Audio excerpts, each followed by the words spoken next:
Hi, everybody. I'm here today with Lolly Daskal, author of The Leadership Gap, What Gets Between You and Your Greatness. And I have to say, this is truly a pleasure to be interviewing Lolly. She has been a friend and somebody that I just have deepest respect for at least 7 years. And I also want to say this interview is really coffee between two friends. I'm sitting here drinking a cup of coffee, so is Lolly. And Lolly, I want to welcome you, and I'm so excited to talk about your book that has really made a difference in my life, and I'm looking forward to talking about what's in it to share with those who are listening today. Well, it's a pleasure to have coffee with you too. All right, so let's jump in. There's a lot of books about leadership out, and we're all kind of like leadership experts in certain ways. And but I have to say, what particularly struck me about your book, and I even keep it available as a reference book. It's not just a book that you read one time, is because what you're doing in here is you're really pointing out not just how to become a great leader, but what is it particularly about me and my leadership that makes it great, and what do I need to be paying attention to where the very thing that can make me great can also be my downfall. Absolutely, Jess. The thing is, I've been a coach now for over 3 decades, and most of my clients usually ask me, how can I be a great leader? What do I need to do to be a great leader? Or where should I be a great leader? And sometimes they even ask me, why should I be a great leader?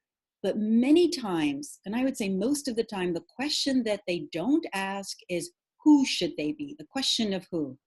And that's what this book is about. Who are you? What are you willing to stand for and sacrifice for? But it's also about knowing your strengths and embracing your weaknesses. Many times people don't want to talk about weaknesses, but I feel, because I'm a student of Jung, is that you need to really embrace all the parts of who you are, the good, the bad, the successes, and the shadows. So what's most interesting to me is how your weaknesses are actually directly tied to your strengths. And so many of us think, well, I've got these strengths over here and I've got these weaknesses over here, and they don't see the relationship between their strengths and their weaknesses.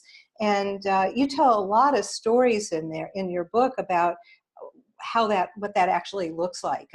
One of them is a CEO who joined a board of directors. Would you share a little bit about that, or a different story if you want? Yeah, absolutely. So I want to talk about the first thing that you said, and then we'll talk about the story, is that for every strength, there is a polarity of character. There is something that within us that if we're not in our best mode, if we're not coming from a place of confidence, most likely we're coming from that default, which we call the gap in the book. And I'll give you just an example, and then we'll go into the book, the story. But if most people feel that they are insecure, or that they don't feel up to a task, or they're not good enough or smart enough, most likely they're suffering from the imposter syndrome. So the gap is feeling insecure and feeling like an imposter. But what is the polarity of character that you need to stand in your greatness? You need confidence, and you need you need to have the kind of what I call the rebel in the book, something that makes you feel that you could make a difference and that you could make an impact, even though you have self-doubt. So it's very, very important to recognize within ourselves when we are not at our best, there is something that we can do to strengthen ourselves. And when we're feeling strong, but we get challenged, most likely we are falling into the gap. So it works both ways, and the awareness of what happens is very important for us. And I think, and you make a point in your book, and I think it's so important that even when we're standing in our greatness, for example, when I am feeling confident, I need to kind of have an antenna out and if I get a niggle around self-doubt, to pay attention to that, because it means I'm beginning to slip into the shadow. Absolutely, absolutely. And the moment we slip into the shadow, the imposter syndrome has an inner driver. The inner driver is when we are busy comparing ourselves to others. That's when we fall into that imposter syndrome. That's when we start to have self doubt about ourselves. So, the minute we step out of who we are and we look over our shoulder and we're comparing ourselves to others and measuring our success of others, we lose the greatness from within. So, if we're busy living externally, then we're not taking account of who we are internally. And that's where this book is about. It keeps you accountable to who you are internally, because all of these archetypes, and there's 7 of them that I mentioned in the book, is about who we are from within. And I think what I was looking for when I was saying, asking you to tell this story is these kinds of examples that really ground it. One that, really strikes to me, and we were talking earlier, is loyalty. Which for me is a huge driver. And then in the book, you say that the shadow side of that is being self-serving. And then a part of me goes, what do you mean self-serving? I'm not self-serving. I'm being loyal. And it's, that it's almost the thing that I would reject the most out of everything. So it's kind of hard to look at that and to see it. It's more than the shadow. It's like there's a wall. So Jung talks about this in all his books, and he talks about what we have a hard time looking at is something that we really need to work on. And, I'm smiling, and nobody sees it, but I'm smiling because I get that a lot when a client will say, no, that's not me. And the more adamant that they are, then I know, okay, we have to work on this, is because sometimes we have a hard time seeing parts of ourselves that we don't like. And it's not only for everybody else, but it's for ourselves. Even myself, is that I do suffer from the imposter syndrome. I do sometimes say, what about me? But I have to be careful about where I draw the line, about where it becomes confident or too much confidence, where it becomes self-serving and where I am serving others. You can't be too much on the spectrum of all the way to the left or all the way to the right. You just have to have that inner middle centeredness and groundedness in order to stand in your greatness. Lolly, one of the things that I'm struck by as we're talking, and you're talking a lot about the imposter and the imposter and confidence, and I'm thinking about how many leaders are overconfident. We see that a lot, and you wouldn't think that the imposter was going on inside of them. We don't see that. That's their internal process, and that they're being plagued by self-doubt. But the way it plays out, what we see is uh, something that feels inauthentic and driven in a certain way, as opposed to, it doesn't make us feel, they may be trying to project confidence, but it doesn't make us feel confident in them. Right. So brilliant the way you put that, because I've been coaching for over 3 decades. And even the ones that come across as overconfident, in secret, they'll say to me, I suffer from the imposter syndrome. There is something within them, if they're honest enough, to say, I'm not sure I can pull this off. I'm not really sure I'm the right person to do this job. And when they feel that way, they try to overcompensate by being overly confident or being an authority figure or telling people what to do and how to do it. And I always say to them, you are showing your britches. You are telling people how you really feel by how you act. You may not say it, but how you act comes across. And it talks about in the book that sometimes you're not aware of how you act, but it shows what you really feel about yourself within. So this book is a wonderful guide for somebody who wants to improve their leadership. And I'm wondering, is it possible, do you think, to see yourself in more than one of these? Or do you think we have a primary, or these 7 different archetypes? Thank you so much for asking that question, because everybody that reads the book or has been through my program For years, the first thing they say, which archetype am I? Which one am I? And the secret is that we're all these archetypes because it's based on 7 virtues of confidence, trust, loyalty, integrity. And we want to have all these virtues in order to be a whole person. But life throws us challenges and we face many, many storms, and we can't always be at our best. But what we do have is a choice. So if we are being challenged, we have we have a choice to make. Which one of these archetypes do I need to be in this moment? Because that's the value and the virtue that I will bring to this decision, this challenge, and this choice. It almost is like having an inner coach. Yes, you could hire me to coach you, but this has an awareness that you could have about yourself, that you can coach yourself to stand in your greatness in times of challenges. Are there some that we're just our personality type naturally draws us towards, and others that we have to develop? No, absolutely. The one in particular that when I do workshops and I go, who here is a navigator? And everybody raises their hand. I'm a navigator, because a navigator is very smart, they're very intelligent, they're very practical and pragmatic, and they're usually 10 steps ahead of others. People always come to them for advice. But the shadow side, the gap side of a navigator is a fixer. So if someone comes to you with a problem, immediately a fixer says, do it this way. I've done it before. This is how you need to do it. People don't want fixers. People don't want to be around fixers. People don't even want to listen to fixers, and they don't respect them. People want navigators. People want people who listen to them.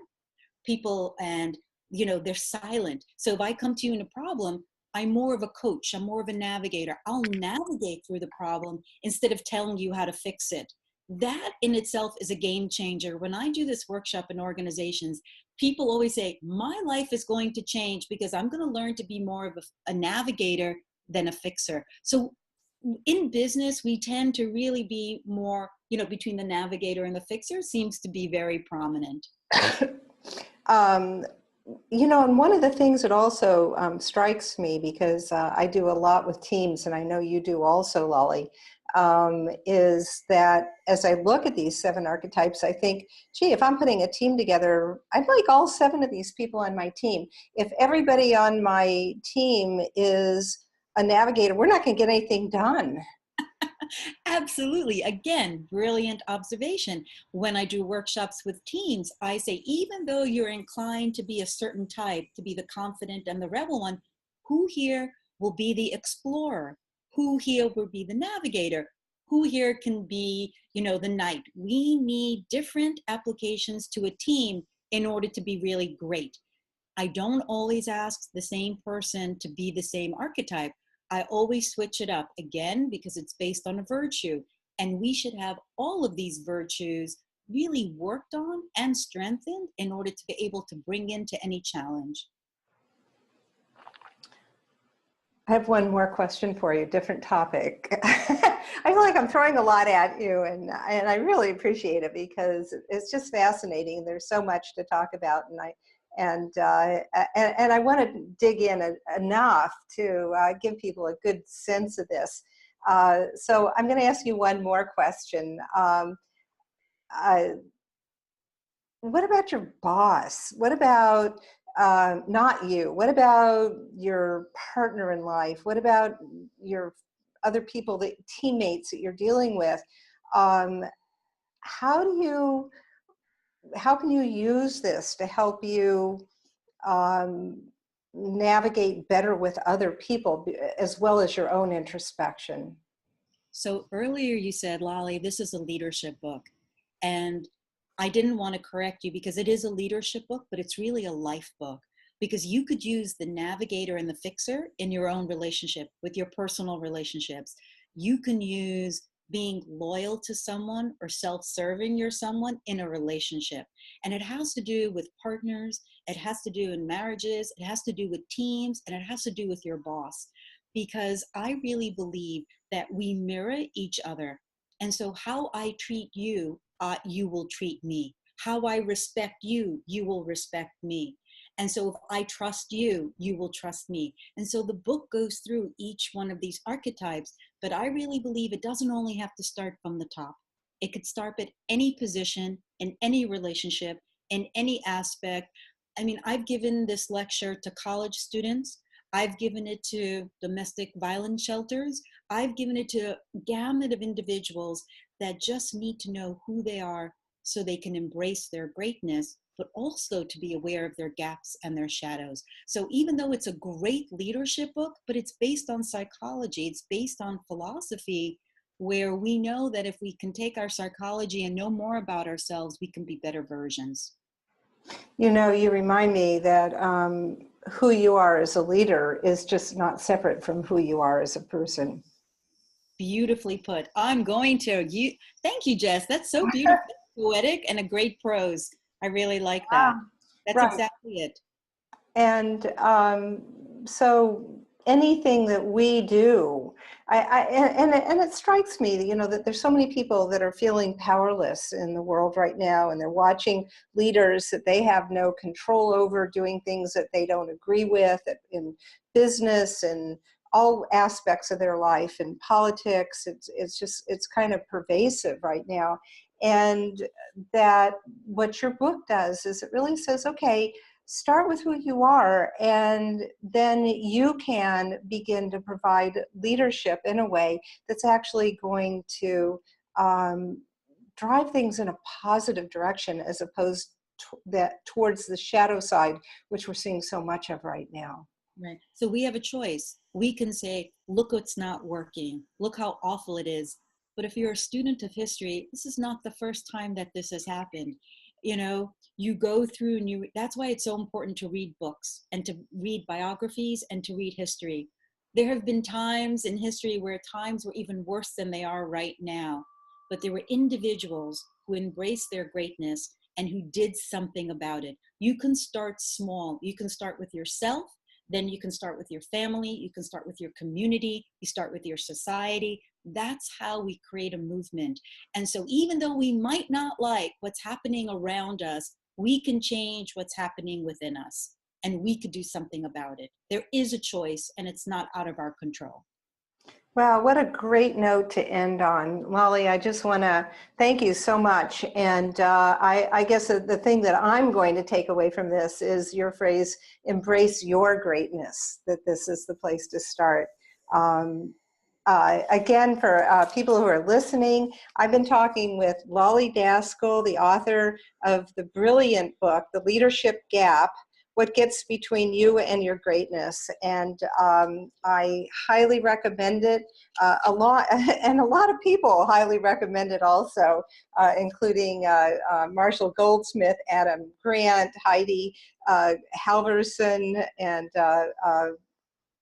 Bob Berg, and just and myself, Jessie Stoner. Lolly, thank you so much for your time today. Much appreciated. Thank you so much. It was an honor and a privilege.